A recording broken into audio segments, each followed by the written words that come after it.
Assalamualaikum warahmatullahi wabarakatuh. Kami daripada kumpulan 4 akan membentangkan hasil temubual kami bersama-sama dengan Ketua Relawan Muda ISMA Kuala Terengganu dalam program PAK Prihatin, di mana kita akan lihat bagaimana masyarakat menyediakan peluang kepada anggota masing-masing untuk memajukan diri. Jadi, ayo sama-sama kita saksikan hasil yang telah kami sediakan.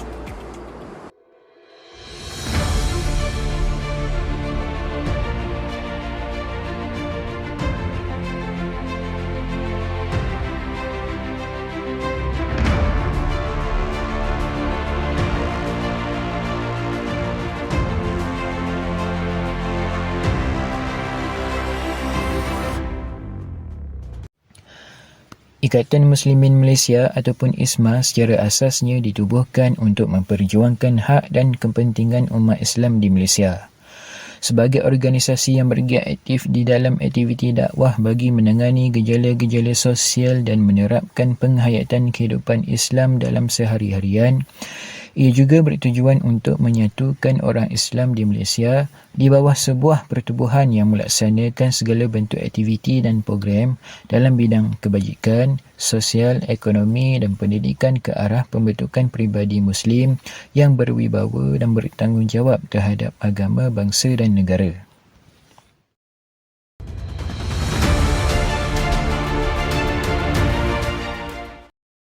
Okey, baik. Seterusnya kita akan sambung kepada visi dan misi ISMA. Visi ISMA ialah menjadikan gerakan Islam yang kuat dan berpengaruh, manakala misi ISMA pula ialah memimpin ummah mengembalikan dominasi kuasa Melayu Islam. Seterusnya kita akan masuk kepada aktiviti utama ISMA. Yang pertama iaitu dakwah kepada golongan tertentu, iaitu golongan-golongan yang terlibat dalam masalah-masalah sosial. Baik, yang keduanya menggunakan kaedah dakwah kontemporari dalam bentuk program. Sebagai contoh, pihak ISMA menggunakan media sosial untuk menyampaikan dakwah kepada masyarakat. Kemudian ada juga program-program yang berbentuk usrah bersama pelajar-pelajar dan belia. Kemudian aktiviti yang ketiga ialah mengadakan program-program yang berbentuk kebajikan, sasiah dan akademik kepada golongan remaja dan belia. Assalamualaikum dan salam sejahtera. Saya Sofiana Akila binti Syamsul Bahri bernombor kad matrik 050051. Saya akan sambung berkenaan bahagian permintaan, iaitu dari segi bagaimana bantuan itu dapat disalurkan kepada golongan sasaran. Okey. Organisasi Ikatan Muslimin Malaysia, iaitu ISMA, mereka akan menghubungi ketua kampung bagi mendapatkan maklumat penduduk secara terperinci dari golongan yang benar-benar memerlukan. Jadi seterusnya, pihak ISMA ini juga mereka menghubungi Majlis Agama Islam dan Adat Melayu Terengganu itu Maidam bagi mendapatkan maklumat berkenaan golongan kurang berkemampuan. Dengan cara ini, dapat memudahkan pihak ISMA dalam menyalurkan bantuan kepada sasaran yang tepat. Seterusnya, kita akan lihat kepada jenis-jenis bantuan yang diberikan oleh pihak ISMA kepada golongan sasaran. Antaranya adalah bantuan makanan. Selalunya pihak ISMA akan memberikan bantuan pack makanan kepada golongan asnaf. Seterusnya, bantuan yang diberikan adalah bantuan bekalan elektrik dari rumah ke rumah. Dan selalu penduduk ini berada di kawasan luar bandar. Di samping itu, pihak ISMA juga memberikan bantuan kewangan kepada golongan yang memerlukan seperti golongan anak yatim piatu. Di samping itu, jika terdapat sebarang jenis bencana, pihak ISMA akan mengambil kesempatan untuk menyumbangkan bantuan kepada mangsa-mangsa bencana. Dari segi bantuan keperluan harian dan juga bantuan tenaga yang diperlukan untuk mengemas dan sebagainya. Bantuan yang utama yang diberi oleh ISMA adalah dari segi perkhidmatan mengajar ilmu agama bagi golongan-golongan sasaran. Assalamualaikum warahmatullahi taala wabarakatuh. Okey, seterusnya saya akan menyambung kepada bahagian penyediaan. Okey, untuk sedia maklum, pertubuhan ISMA ni dia melakukan satu kolaborasi bersama dengan Yayasan Maghfirah dan juga Yayasan Ikhlas. Okey, jadinya gabungan ini memberi peluang kepada ISMA untuk memberi sumbangan daripada sumbangan yayasan tersebut kepada pihak ISMA. Maksudnya kedua yayasan ni iaitu Yayasan Maghfirah dan juga Yayasan Ikhlas memberi sumbangan kepada ISMA untuk ISMA sampaikan kepada masyarakat. So ada satu jalinan kolaborasi. Okay, yang seterusnya adalah setiap bulan ISMA akan terima 40 beg bantuan yang diberi daripada yayasan tersebut untuk diagihkan kepada mereka yang memerlukan. Dan yang seterusnya adalah semua beg agihan yang disediakan adalah sama. Okey, dari contohnya kalau misal kata kalau beg makanan tersebut mengandungi roti, Maggi, makanan dalam tin dan sebagainya, maka produk-produk ni adalah sama dengan tempat yang lain juga. So dah ada sama, dia tak ada macam orang ni dapat begini, orang ni dapat lain, tak. So produk semua adalah sama dan produk-produk tersebut boleh dibeli sekiranya ingin dibeli di ISMA Mart, iaitu produk Muslim punya. Assalamualaikum warahmatullahi wabarakatuh. Saya akan menerangkan berkenaan dengan penyampaian dan penerimaan program bantuan pek prihatin daripada ISMA.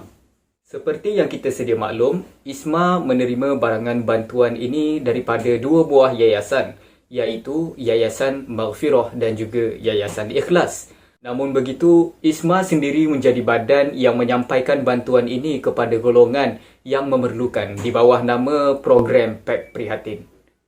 Hal ini demikian kerana barangan tersebut diturunkan secara pukal ke pejabat ISMA. ISMA kemudiannya menubuhkan satu pasukan yang terdiri daripada golongan belia dan remaja. Pasukan ini dipanggil sebagai relawan muda yang berfungsi untuk membungkus, menyusun dan mengedarkan pek bantuan tersebut ke kampung-kampung yang terpilih. Dari segi penerimaan pula, ISMA memberi keutamaan kepada golongan asnaf, iaitu mereka yang dikenal pasti sebagai salah satu daripada golongan yang fakir, miskin, amil, mu'allaf, riqab, ghamirin, fisabilillah dan ibnu sabil untuk menerima bantuan. Rata-rata daripada kelompok yang mendapat bantuan ini menerimanya dengan tangan yang terbuka.